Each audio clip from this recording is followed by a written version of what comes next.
Hi everybody, and welcome to Draw With Me. Um, you know, Today I had an idea, which was everybody had liked it a couple of weeks ago when we drew geezers from old mugshots, and that was really fun because we like drawing strangers, we like drawing people with interesting faces, and so that was an opportunity to kind of look at some old people and to spend some time drawing them. And we spent, at least when we did the original Draw With Me, we spent 2 minutes on each drawing, which was not a lot of time, but it was still fun. It was fun to have this kind of frenzy of drawing. Today I have a slightly different idea and a different way of doing it, and so that is what we're going to do in a minute. Let me just see, some people seem to have shown up, which is always helpful. It's always nice to know that you're here to draw with me. And let me just see if there's anybody who I have met before. Pernille, yes, from Denmark. Thank you for being here. Anthony, Karen from California, Janice, who is a regular Sketchbook school person, as are many of you, Tama, Kim. So Kim wonders what kind of pens we're using. She's going to be drawing with colorful flares. That's a great idea. I think I'm going to be probably drawing. I have 3 pens with me today. I have a Uni Pin, which is a fairly fine pen. This is a 0.3. I also have 0.1s. I have this nondescript Uniball. It's sort of a generic Uniball that's blue, which actually I don't think I'll use. And then I have this Tombow manga pen that I like using a lot, so I'll probably be drawing with those. Let's see what else other people are drawing with. Feel free to share it. So what I'm going to be doing today is I'm going to be putting up some photos, and you'll be able to draw for them. But give me a minute until we start going through those. The Big Shed Art from Hampshire, very exciting. John Sutherland in Inverness, Sarah in London. We have a surprise coming to you from England that I'm going to share with you very soon. Diana Benson, who is apparently signed in on a Scout computer. I'm not sure what that means exactly. I gathered that she's a Cub Master, a member of Pack 349 in Kankakee, Illinois. That's very exciting. Michelle in New Jersey. Irenka in Berkeley. Michael, who is in Times Square. Michael, I'm hoping that you're going to be able to join us, and anybody else who's in New York. I hope you're going to be able to join us. We're going to get together, not far from Times Square, in Bryant Park on Saturday. And we're going to be just hanging out. We'll probably draw some buildings around. Bryant Park is really nice. It's the back of the New York Public Library with the lions in front, but this is behind it. So if you're in New York or environs and you'd like to come in at noon on Saturday, please do, and we'll see you there. So anyway, Kim in Atlanta and Emma in Somerset and so forth. So excellent. I'll come back and say hi to some more of you in a minute, but first of all I wanted to show you what we're going to be drawing from today. So for various reasons, I don't particularly like drawing random pictures of people from random pictures Googled. A lot of people do that. Type in person, and a person will show up on Google. I kind of like having some connection to who this person is. I think it's nice to be able to draw people who you don't know who they are. That's a great thing, because then you're not tied down, as we've talked about this before. You're not tied down to like, does it really look like them? You're drawing some person who nobody really knows who they are, but how do you find those people? So as I said, those mugshots are one thing, but another thing that I came up with was buying old yearbooks. So yearbooks from high schools, from colleges, and the older the better for me a lot of the time. So let me show you a few of them. This is very interesting. Let me actually put it on my other camera so you can see it more distinctly. Here we go. So, all right, so here's one. Let me get rid of me. You don't need to see me at this moment. There we go. Okay. So here we see The Bulldogs. This is the Bulldogs yearbook from North Carolina, 1956. And it is basically an African American school so this is the deep South in the 50s. Superintendent is a white man, but most of the rest of the staff and the student body are African Americans. And so here's some of the teachers, and then you get into the seniors. So what's great about this is you have page after page, row after row of these different people. And in this case, you don't know that much about them. You know that there's a lot of people named DeWitt, Benny, Edward, Hoyt, and Lula, and Othello Eagles. What a great name, Othello Eagles. Archie Godbolt. So it's a lot of interesting characters here, some cool haircuts, and so there's lots of people. There's juniors, and then you can get into group pictures and smaller pictures. So that is the Bulldog. Here is the Zenith. Politically incorrect. It has this Native American on the cover, and then it has these swastikas. It is from 1934, so that might explain that at least. Weehawken, New Jersey. And there's Elvin Ferris, to whom the faculty advisor, to whom the book is dedicated. It's quite a nice book. It has these relatively small pictures, but they're so of the period, don't you think? Here's Helen Ronnie Safirsky, known as Pussy, who's on the junior prom dance committee. Let thy love and kisses rain on my lips and eyelids pale. All right, well, there she is. Maynard Chenoweth, Edison Buff, also known as Zero. So these people, I called this particular episode of Draw With Me, what did I call it? I Draw Dead People. And I'm fairly confident that most of these people are not with us anymore. 1934, so they were 18 then, probably, right? Probably long gone. Whoops, there's my phone. Let me just turn it off. Oh my God. Yeah. What do we have here? This is a beautiful book. Mandel, 1964. It's the Mandel School for Medical and Dental Assistants in Hempstead, New York. And that's pretty good, right? Whoops, my camera went off. So let me hold this up to you in the meantime while this comes back. Okay. So yes, there's Belle Edelson. Boy, this camera's persnickety today. So here we have the dental assistants. And they have these very strange quotes underneath, like Virginia says, well, I think a pub is a bar. I'll never put that stuff on my eyes again, says Joanne Shonzek. And Linda Tominen, whose nickname is Kinda, says, bring me back a buttered roll, vanilla egg cream, rice pudding, and I've stopped smoking, Martha. Can I have a cigarette? So yes, so these girls, medical assistants here. So a lot of great faces and looks of a certain period. So I really like this book as well. And then of course you can see them here doing hematology and taking stenography classes.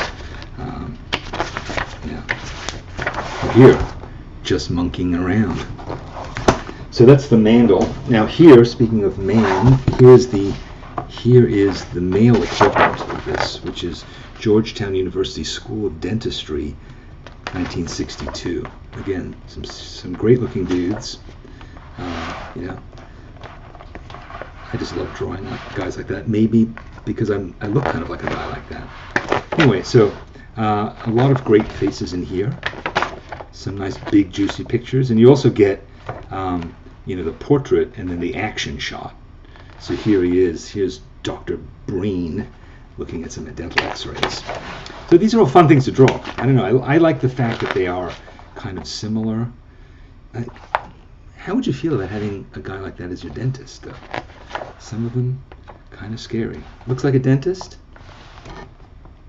Not sure about him. So yeah. So anyway, so when I look at guys like this, I feel like there's a story behind them. So I know a little bit about them, but not much. You see here Dr. Long, and here you see him drilling into some young woman. Yeah, so there we go. That's the dental book. And here, this is one of my favorites. This is from 1968, Stuyvesant High School. Stuyvesant High School is here in New York City, and it is a school that is for sort of like the smart. It's just like the smartest guys who go to public school in New York go to Stuyvesant High School. They go on to become engineers. A lot of science and math majors there, and they're super smart. So there's like a lot of emphasis on chess and that kind of stuff. Here we go. Here's an early laptop from 1968. A laptop that was probably the size of a small building, and here it is for some reason juxtaposed with a garbage dumpster.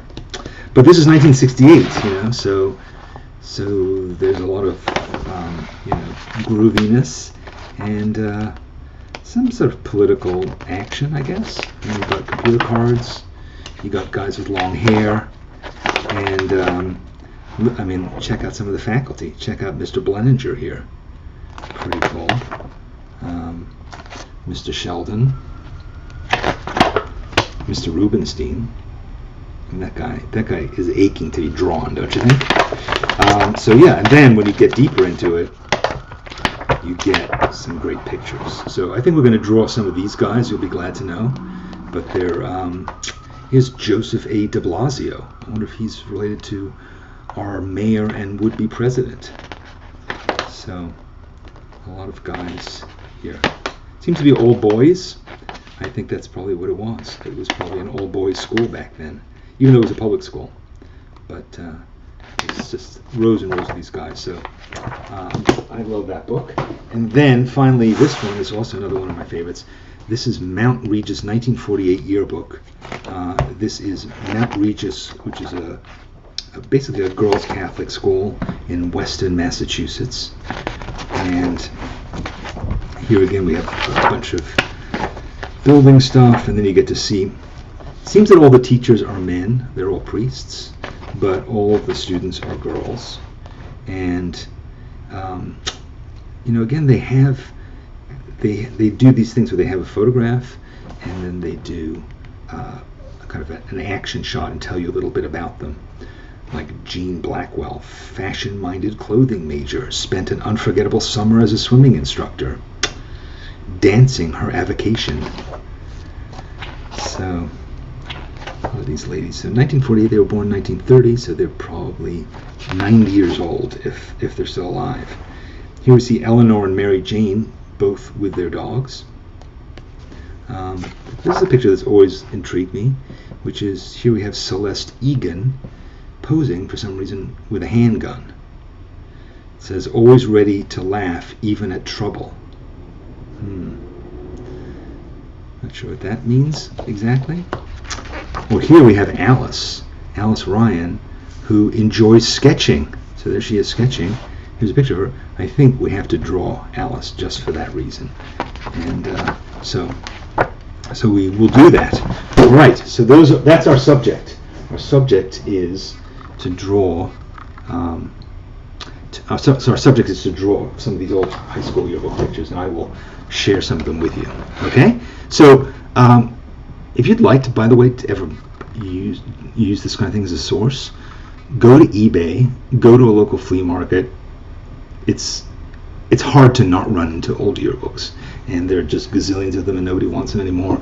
But they're fantastic repositories, collections of all kinds of people. So speaking of all kinds of people, today for the first time I'm going to change draw with me to draw with us, and the us is going to include my friend Helen. Helen, can you let me see if I can turn on your volume so people can actually hear you. All right, are you there? I'm here. Excellent. Good, excellent. Right. Well, I was just being controlling. I apologize. Good, excellent. So So Helen, tell us. You've been a student at Sketchbook School for a while. Tell us about yourself and where you live and your art history, if you wouldn't mind. I live in Brighton, which is on the south coast of England. I've been in Sketchbook School pretty much from the start, not quite the start, but very nearly. And I wasn't quite drawing every day from the beginning, but then I discovered Vin, or Vin discovered me. Vin Ganapathy. Yeah, what course was that? I can't remember. But it was an ancient course. People. Yeah, Vin had us drawing people, and I started drawing people. I was terrified of drawing people until Vin introduced us to sketching. And at the end of Vin's class, we had who did we have after Vin? Remember? Was it Nelica? Might have been Nelica. Yeah, we had Nelica, who suggested that we all did a project. And so after Vin, I did Nelica's class, and I started drawing a person a day project. And I was going to do it for 99 days. 99? That was 3 years ago, and I haven't stopped. So does that mean that you've been slow in completing your 99, or you've gone massively beyond your goal? Massively beyond. I did 99, and at the end of the 99, I was kind of, I started not being able to draw people, and now I can draw people quite well. So if I carry on, if I do another 100, how well will I be able to draw people then? And then I just kept going. So what do you think was the secret? What was the secret to this kind of transformation in terms of both your fear of doing it, but also your skill in doing it? Well, part of it was just doing it every day and realizing that I was getting better. So by the time I'd done 99, I could see how much better I was from the beginning. And just then having got that far, it was just then kind of a sense of understanding that actually if you did practice every day, you really could just become that much better. I don't think I'd ever believed that before. And did you feel like were there tricks and techniques that you found that made the difference, or was it just simply being dogged and committed? Oh yeah, there were definitely tricks and techniques. When I started off, I started just trying to look and draw a face, and I couldn't. Nothing fit right. So I learned that I did have to measure, which was something I'd never tried to do before. So I started having to measure, and I would measure by, just find a pencil to show you. So I've got pencils here somewhere. I would measure by the writing on the pencil. So I'd look at an eye and I'd measure what letter an eye came up to, and then I'd measure where the nose came up to on the lettering on the pencil. So I'd measure everything by the letters on the side of the pencil. So you'd be holding it up and you'd say, okay, my eye is eye comes up to long, an L, that long, right. And then the nose comes up to the R. So I'd measure everything by the lettering on the side of the pencil, and by measuring the features, I think I got to about 80 portraits when I didn't need to measure anymore. I could just do it by eye, but it took about 80 portraits before I understood really the size of the features, and I could just look at her face and know by looking where the features fit and what size they were without having to measure. But the only way of getting any kind of likeness was by measuring, and I'd always refused to do that before. However much you said it, and however much Kusha said it, and however much anybody said it, I didn't want to do it. And I found that only by measuring could I get likeness. But yeah, by the time you've done 80 portraits, it then started to come naturally. And maybe for about 150 portraits, every so often I'd have to go back and measure again. But I don't really need to now. I can just do it. It just comes. So you draw. You draw a lot from Sketchy, which we've talked about before. Sketchy is an online platform that where people post their photos and other people are invited to draw from them. And you share a lot of stuff on Sketchy. You share stuff on social media. Do you draw from life much? Have you gone to life drawing classes? I did a little bit, but I always found life drawing classes really intimidating. Especially that there's a school in Brighton called Draw Brighton, which I've gone to a few, but they're always full of art students, and I just find that really intimidating. So, but they do some events. So they do 3 or 4 times a year. They do costumed drawing events that lots of people go to. So I've been to those, and those are much less intimidating because they get very full of all kinds of people. So I'm quite happy to go to those. But I find the life drawing classes just very intimidating. Yeah, so I think at this point you've drawn so much that you needn't feel intimidated. But that's, I think if you're worried about it, then it certainly gets in the way of your drawing. But do you draw like at a cafe or sitting in a park, just drawing random strangers? So you do that kind of thing. So you are drawing from life quite a lot then. Yeah, whenever I go out, if we go out to eat, if we go to a pub, if we go to a cafe, I would always take a sketchbook with me and always take a sketchbook out and draw. Right. I wouldn't dream of going out anywhere without having a sketchbook and taking it out. Right. It's something I do every day. And I think for me, the thing about Sketchy was that it gave me something to draw every day. That I never had to sit and look and think, what am I going to draw? Right. So for me, that was the thing. Before Sketchy, I would look around and I just had that thing of what am I going to draw today? And there was nothing that inspired me enough to want to draw it every day. And the thing about Sketchy is I have a queue of 1,200 photos to draw. So I never have to stop and think, what am I going to draw now? I don't know what to draw because it's there and there's an endless source of inspiration. I don't know if you share any of my sort of thoughts about knowing who the people are. Like for some reason that's a thing of mine. Like even if I don't know who they are, I like to imagine that I do and to kind of think of like, well, I wonder where's that person now, or I wonder what they went on to do, or what were they thinking at that time. Those feel like I have to think about those and things in order to actually be drawing a person as opposed to just be drawing a person-shaped object. Yeah. Sure. But very often on Sketchy, you do know who they are. You do know who they are, yeah. Yeah, because it's very much a community. So sometimes you don't, but very often I'm drawing the same. I'm drawing the same people who I've got to know. So very often you're drawing either other artists or there are particular people who you draw again and again because you've got to know them on Sketchy. So not always, obviously. I don't know 1,200 people on Sketchy, but there are some people who I've drawn over and over and over again because I've got to know them. And yeah, it is a community in the same way I think that Sketchbook School is. There are people who you get to know very well and who everybody draws because they're so much a part of the community and you do get to know them. So yeah, I think most of the people I draw, not all of them, I have some sense of who they are. Yeah. I mean, maybe we should do that at Sketchbook School. Maybe we could create a thing on the schoolyard where people upload photos of themselves and we draw each other. People might be intimidated just because we sort of vaguely know each other then, but that might be something fun to try. We could do that. Yeah. That'd be cool. And of their pets and of other things. Their pets, right. Because everybody uploads pictures of pets on Sketchy as well. I've drawn lots of people's pets.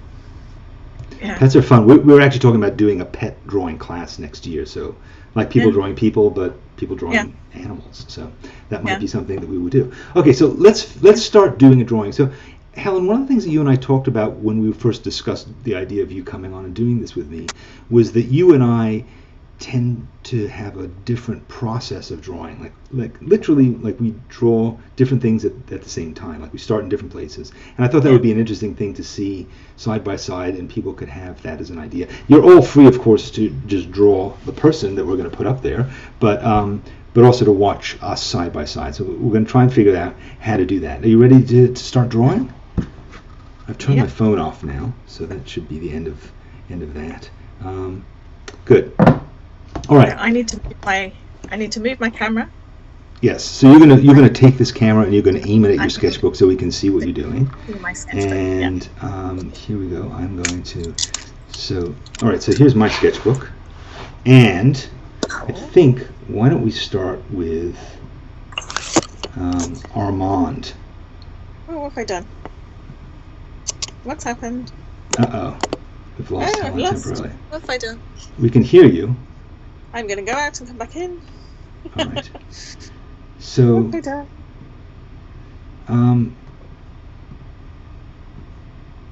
all right. So here. There we are. That looks like something happened then. Okay. That's, yes. All right, Okay. good. So can you see? You have a picture of Armand. You can see Armand here. He looks sort of familiar to me somehow. He looks kind of like an actor or something like that. He has a slightly cruel-looking face. But I'm going to put him in the corner here, and we can start drawing him. Let's see. Oh, my picture. Hold on, my picture's upside down. I need to move my camera the other way around. Oh, I thought you were going to draw upside down. That would be cool. No, it's going to be upside down, isn't it? It's the wrong way up. All right, so here we go. As I'm soon gonna as move you're that ready, that way. you're ready. So it's the right way up. Okay, well, at least your camera's working. Mine turned off temporarily.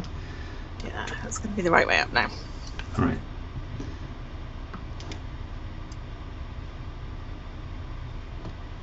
Yeah. Okay, can you, so Another can right you, place. so your just, Helen, your book should be more to the right, and mine's going to be more to the not left. in the right place, isn't it? That's right. Yeah. So I need to move it to there. No? So, yes. All right, folks at home, sorry about the juggling here. This is an incredibly complicated technical event that we do here. You thought that putting a man on the moon or covering the Super Bowl was complicated. Still not right. Goodness. I'm going to move my camera, hopefully, so you can see it. So one of the things we talked about is the fact that That's right. that looks fine, Helen. Yeah, if you could, can you just move it slightly towards you more? Move your sketchbook more. There you go, and then up a bit, and then slightly to the right. To the right. Towards it. There we go. Yeah, that's perfect. All right, so mine's a little bit bigger than yours is, but my image. So, all right, good. Maybe I'll move Armand over here into your blank spot. Okay, so there we go. Okay, good. So let's start. So you tend to start where? Tell us a bit about your process, and I'll just start drawing, and you tell us about what you do. Well, I learnt from Le Pen. Although it was Vin who got me drawing portraits, it was Le Pen who taught me to draw my first portrait with the big heads. And Le Pen told us always to start with the eyes. So I always start with the eyes. I can't really start anywhere else. If I try, I mess it up. If I start the way you do, which is with the outline, I get it all wrong. Well, I get it all wrong too. So that's. It just bothers you that you get it all wrong. Enormous chins. I draw enormous chins, and they're never right. So I have to start with the eye, and I always start with this eye, which I guess is the right eye, but the left eye as I'm drawing it. Yeah, so I have to start with the eye, and then one eye, and then the other eye, which is just the way Le Pen taught us to in stretching it. Well. I'm certainly not going to argue with Le Pen. He's very good and at I always people. draw in exactly the same way. So I always start with one eye, then the other eye. Well, one eye, then the eyebrow, then the other eyebrow. If I don't do the second eyebrow first, then my second eye ends up too low. So I have exactly the same way of doing it. You know, we could probably collaborate quite effectively because we could simultaneously be drawing the same person, and then at a certain point we'll meet in the middle. Yeah, you could do the outline, and I could do the inside. But I can't do the edge of the face until I've drawn everything else. But a few years ago, I went to see Chris Riddell, the illustrator, draw, and I've never seen anybody draw the way he does, because he starts at the hairline, and he draws the whole face going down. Oh God, really? So he goes across the top and then he goes down. You can watch him he draws on Periscope live, and you can watch him do it, but it's an amazing thing to watch. So it's like a printer almost. Yeah, it's like a printer drawing. He just starts at the hairline and then he just goes down the face.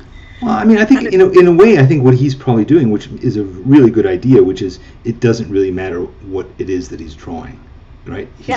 He's not saying like, oh no, I've got to make sure that I cover certain features. He's just saying, let me just draw everything I see from top to bottom. Oh, it turns out to be a face, But he said to me that he thought to get a likeness, the most important thing to get right is the shape of the face, which really makes me start to freak out about the shape of the face once he said that to me, because I never really thought about the shape of the face. I always thought everything else was much more important. So when you're drawing features, that you're then using them as landmarks to figure out where stuff is. Yeah, they're my guide for the shape of the face, because otherwise I have a huge chin. I always create a huge chin and a really big chunky bottom half of the face.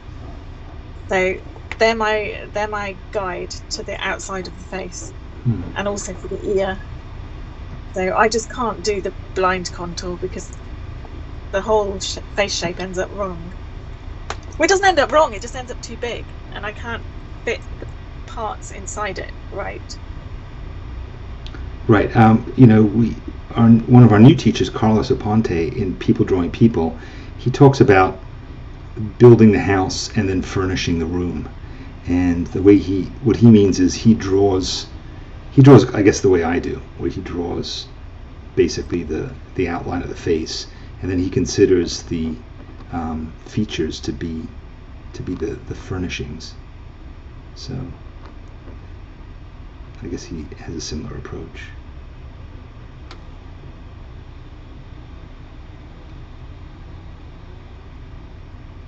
Who does this guy look like? I've made him look really sinister. I think he does look sinister. Yeah, you've made him look even more sort of like he looks like a vampire. Like a sort of sadistic playboy of some kind. And Janice was saying earlier, when you were going through the yearbooks, that you could hear someone laughing in the background. That was me, yes, because I hadn't muted my microphone.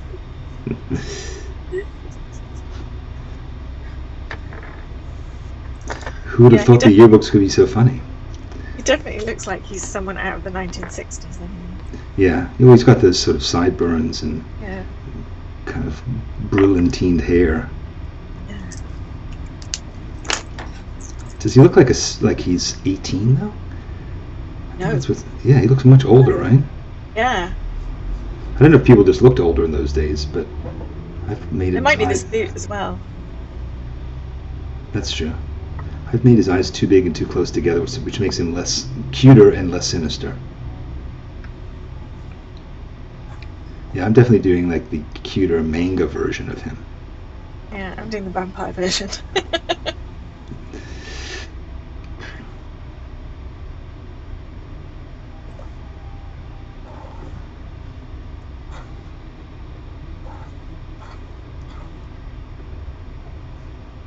I saw some people saying on, I think it was on Instagram, or maybe it was in the schoolyard, that the Draw With Me's were really getting them back into drawing, which was really nice. Oh, good.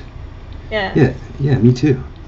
Finally have an excuse to draw. Yeah, no, this guy is desperately wrong. Okay. Draw Badly With Me is going to be the new name of the course, of this series. Did you have a guy like this in high school? Did you have a pleasant time in high school? Did you like high school? No, I hated school. You did? I hated school in general, yeah. Didn't find school fun. I was very glad to be done with it. Were you an arty person in school? Not really. Yeah. No.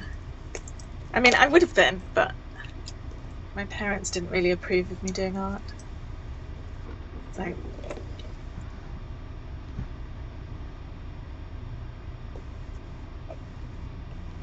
So yeah, I was encouraged to stop doing art at the earliest possible opportunity. Which is probably why I didn't enjoy it. Right, I'm kind of tired of this guy now. Should we move on to another one? How are you doing? Yeah. Because it's kind of drawing that, like, if you spend too much time on it, you realize how off it is. So, but see, your drawing looks like one of your drawings, which is nice. Sometimes when it looks like Helen drawing. Okay, let's pick another guy. Let's do Norman. Oh, someone's saying, tell us who that is who draws from the hairline down. That's Chris Riddell. Brett says. Chris Riddell. I'm not sure. Maybe you can. Oh yeah, it does look like Anthony Perkins. Somebody said, yes, that's who it looks like. Anthony Perkins. Thank you for that, Renee. Now, what about Norman Ellis? He does not look like anybody terribly familiar, does he? Norman Ellis. Definitely a man of his period.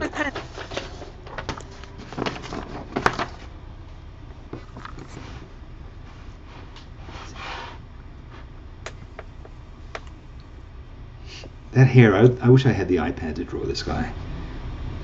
Because his... Yeah, I've got a set of Procreate brushes that are called Pencil Box, and there's a curly scribble brush that would just be brilliant for his hair. Yeah, I think I may have to go back and draw this guy again later on the iPad, just because this brush just doesn't have it.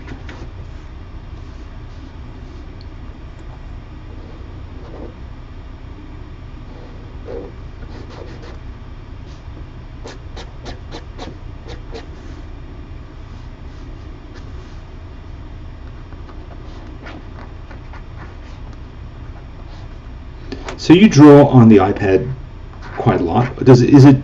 Yes. Are you doing it more than on paper now? Yes, probably. I mean, I try and when it comes to portraits, I try and do one Copic, one watercolor, one iPad. So Copic markers. Copic markers, watercolor, and then iPad, just to kind of... I started out just doing Copic markers, and then I got... I mean, that was because Vin taught us to use combo markers, but I didn't like them. Mm-hmm. So I bought some Copic markers, didn't have a clue how to use them, and then just learned to use them and really liked them. And then I got an iPad, so I started experimenting with that. And then I did Felix's class on watercolors, and had never really been very good at watercolors, but then Felix made me think I might be able to use them, so I did. So then I was using all three, but so I try and use all three all the time. But in the evenings, I also probably, most evenings I play around on the iPad as well. So all in all, I probably do use the iPad more than anything.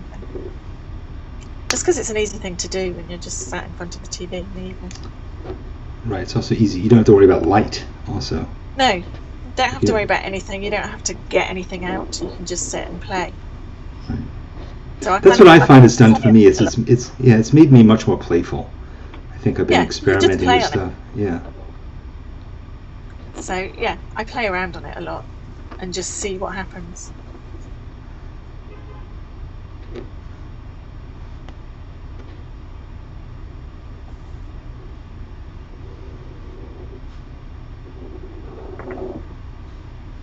I love this guy's sideburns. I know. Norman Ellis.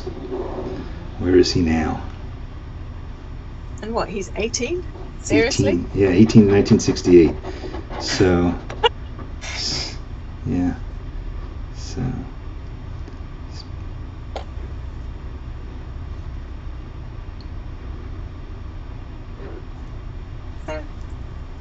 Yeah, he's younger than my dad, so he probably is still alive.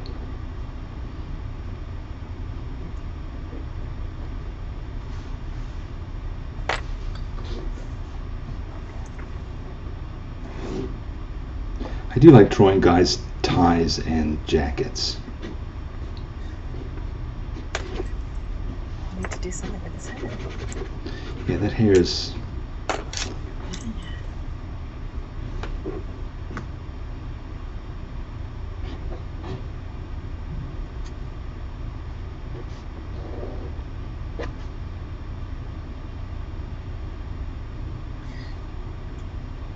The other thing I found when I started drawing people was that what really helped was the things that I found really hard to do, I just really focused on. Mm-hmm. So the harder I found them, the more determined I became to learn to draw them. Like what were some of the things that were difficult for you? Oh, mouths. I still hate drawing mouths. Mouths are so hard to draw.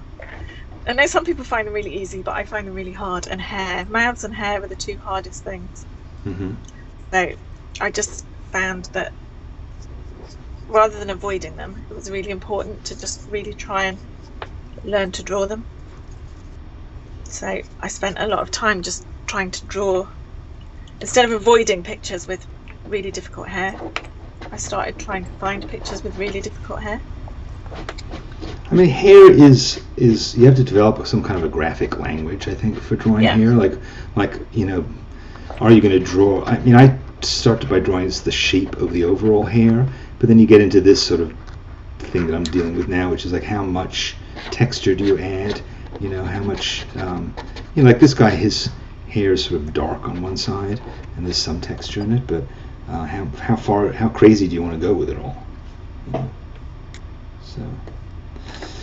All right, are we done with Norman and Alice? All right, good. Let's do one more. Should we do a lady for a change? Yeah. Here's Alice. Do that one.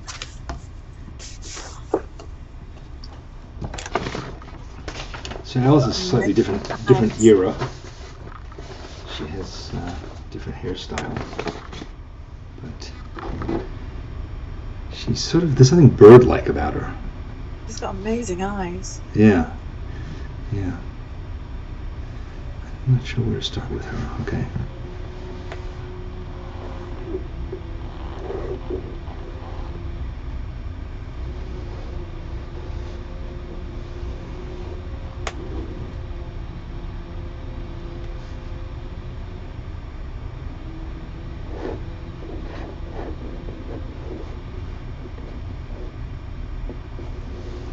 Yeah, this hair is a bit of a problem for me already, but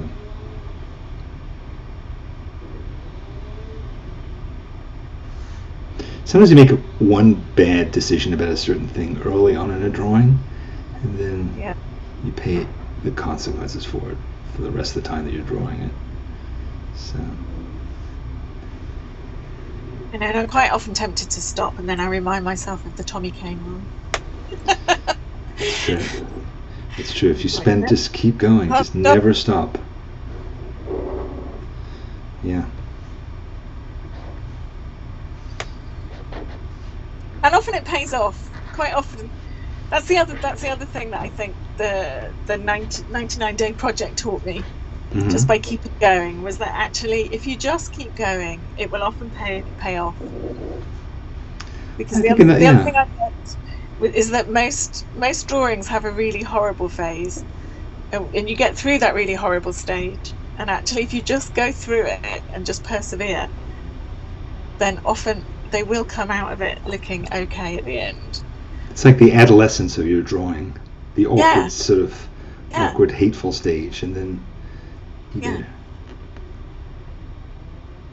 And that's the playing I've been doing with Yupo over the last week or two. I found that those go through a really, really, really ugly stage, and you're like, what am I doing? This is so ugly. Why am I bothering with this?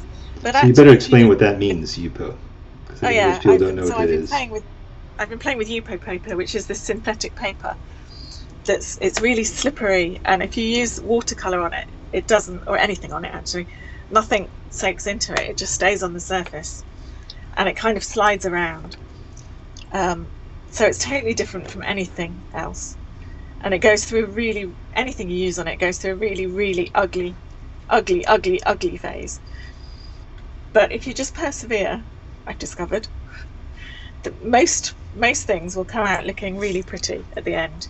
You've just got to keep going and just not.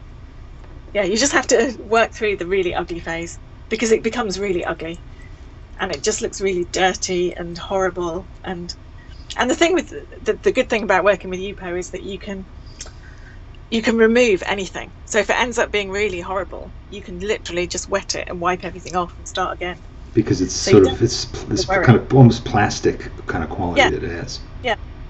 So you don't have to worry about it being really ugly. I mean, obviously you might have wasted your time, but you haven't wasted the paper, because you can just start again. I think with a lot of drawings, like just simply putting effort into it starts to show. The effort starts to take on its own aesthetic beauty. And so even though, even if you've made some horrible mistakes early on, some misjudgments, somehow continuing to kind of work on them, that's one of the things about hatching is it has its own inherent beauty just because it shows all the work that you put into it. So if you spend huge amounts of time laboriously, being really careful about drawing perfect lines and hatches, it compensates for it. I think another part of it is also it's difficult to judge what you're doing at the time. So sometimes you'll do something which seems so disastrous, but then it turns out that it really wasn't that bad. Or sometimes later on you realize it was just as bad as you feared. But usually not. It's usually not, yeah.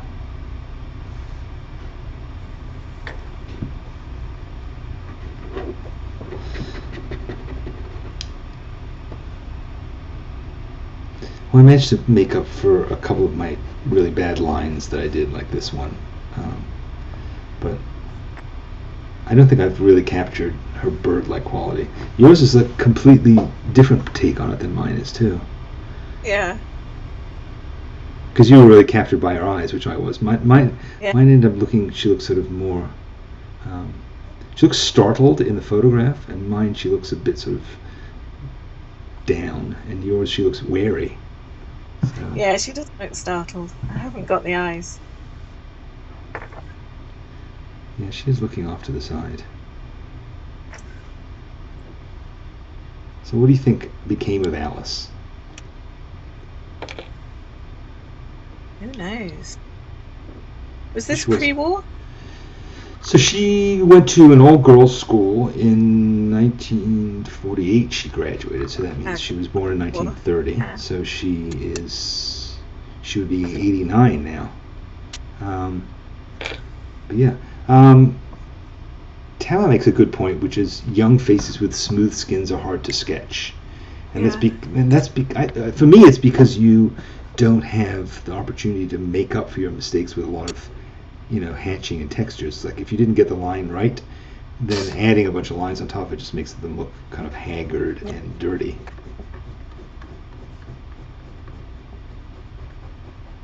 So it's also, I think also when you draw women, it's just there are fewer opportunities for making mistakes.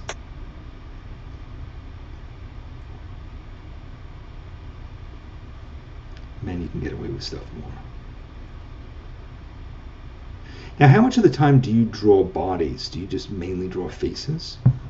I do draw bodies, less often. Mm-hmm. But I try to, just because I know that I should, really. So every so often I'll draw bodies, but not as often, but I do them. Yeah, just not as often.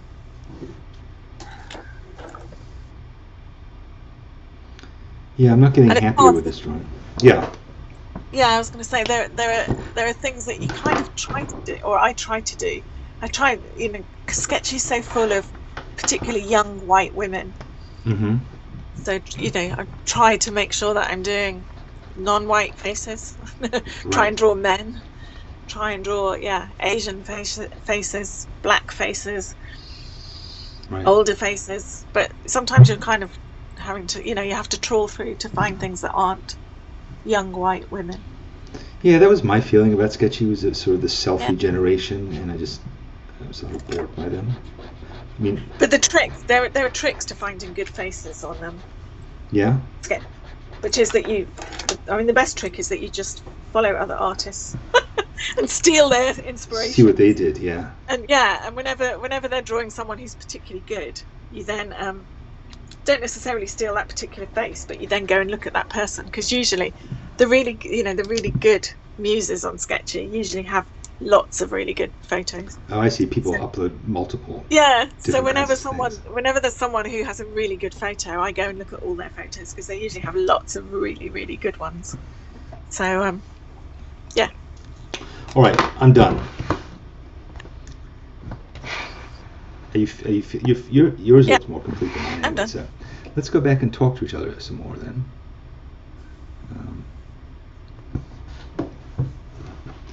If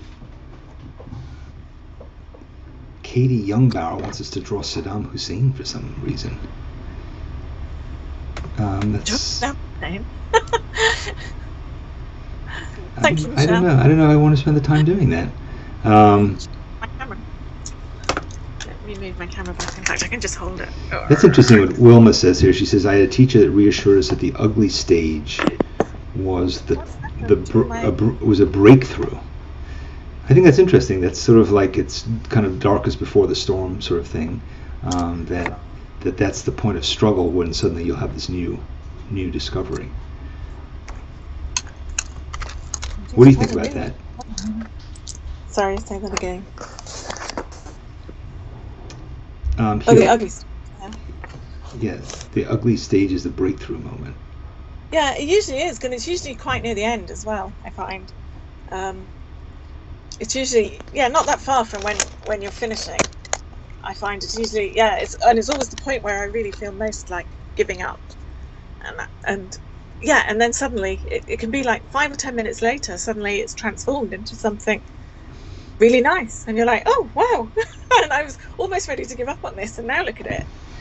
Yeah. It's true. I mean, that's as you said before. That's the Tommy Kane who was a teacher in beginning, which was one of the first class we ever did. And Tommy's an old friend of mine, and his general approach is he will continue working on a page in his sketchbook until it's done. And he never takes a page out of his sketchbook. And when you look at his books, they look like published books. Like literally every page fills the whole page from top to bottom.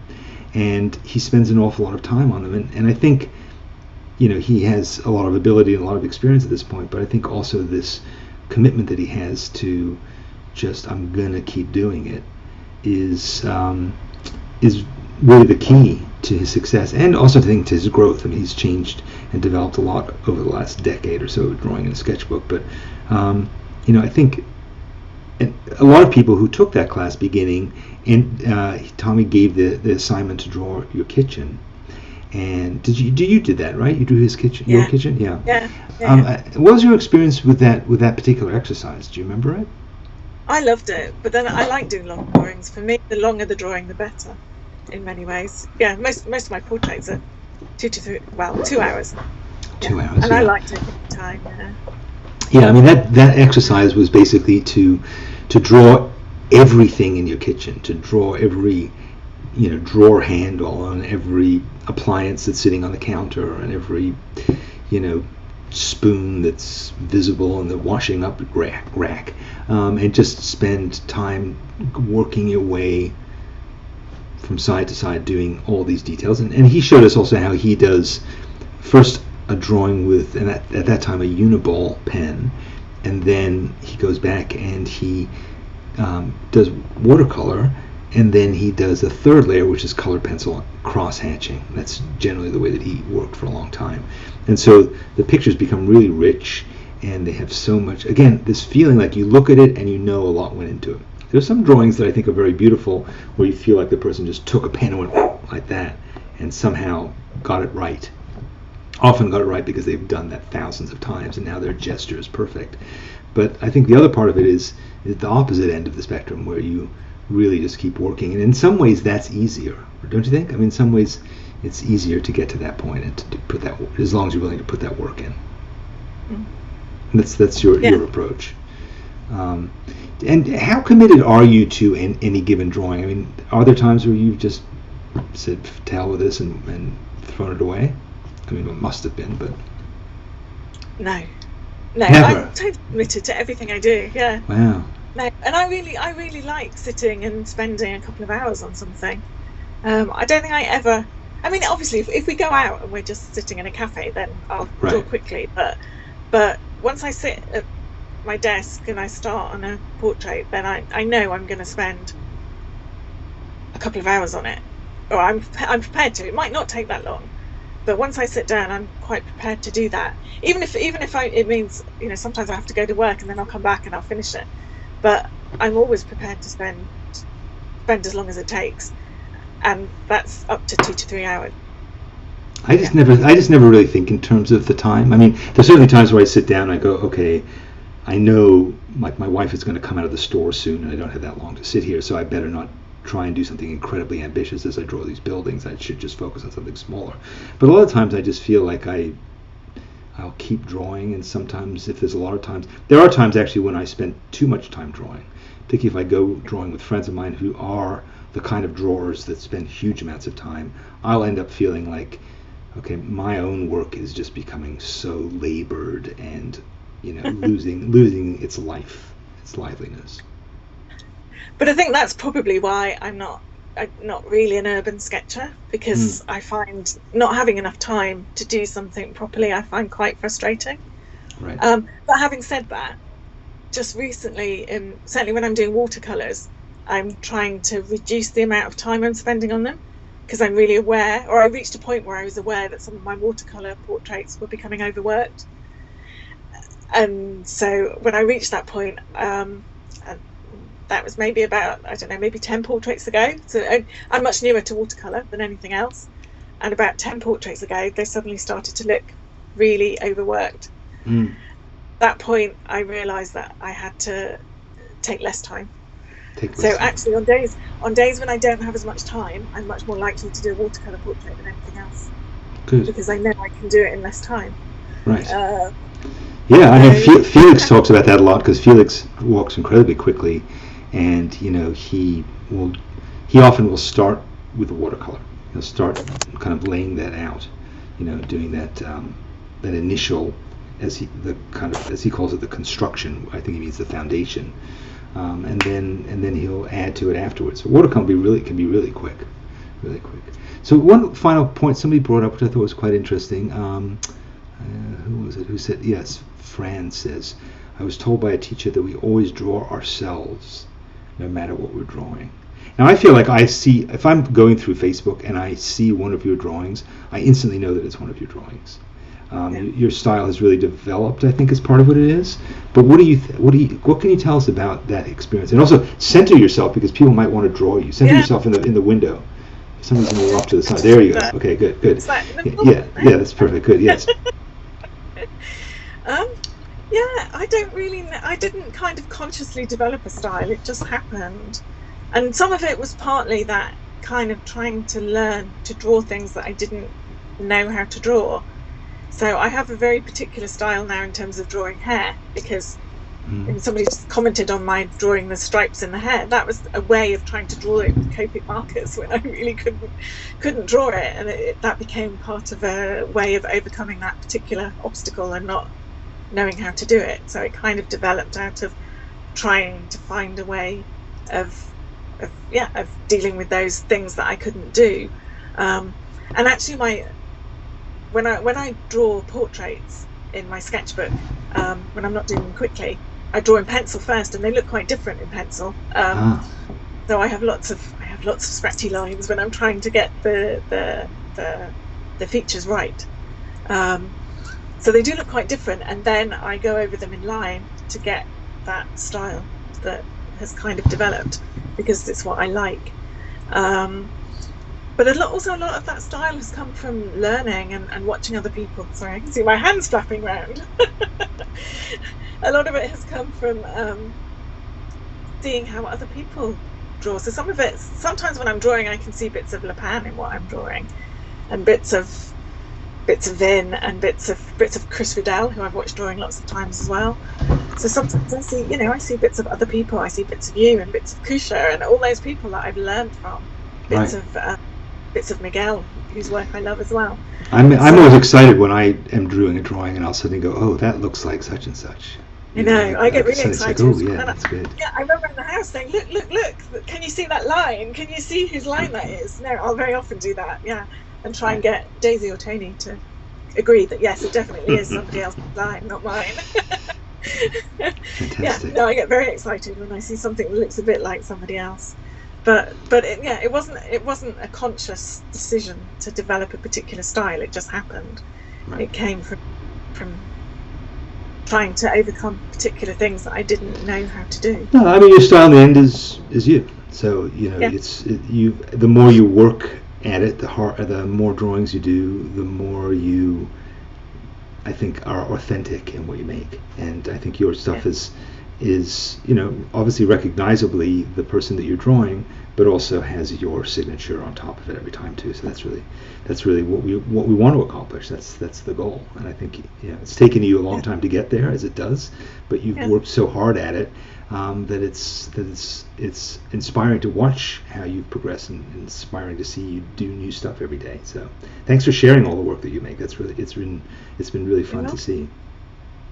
Good. Well, thanks also for joining me today. We're now out of time officially, as usual. We've gone massively over my intended schedule, but thanks for drawing with me today. I hope the rest of you have had a chance to draw along with us, and that you're also going to share your work. If you're in the schoolyard at Sketchbook School, that's really easy to do. There's a whole topic called Draw With Me, and we'd love to see what you've posted there. But if you do it on Facebook or on any other social media platform, and you just simply put #DrawWithMe, we'll track it down and celebrate it in some way. So I'd love to see what you're doing and see your interpretations. To me, it's always really cool to be able to see a whole bunch of different drawings of the same person put up there. I think Sketchy allows you to do that too, which is really nice. Yeah. But to just sort of compare and to see how different people interpret the same person. So great. Well, thanks again, Helen, for being here, and I'll see you in the schoolyard and look forward to whatever you draw next. Bye-bye.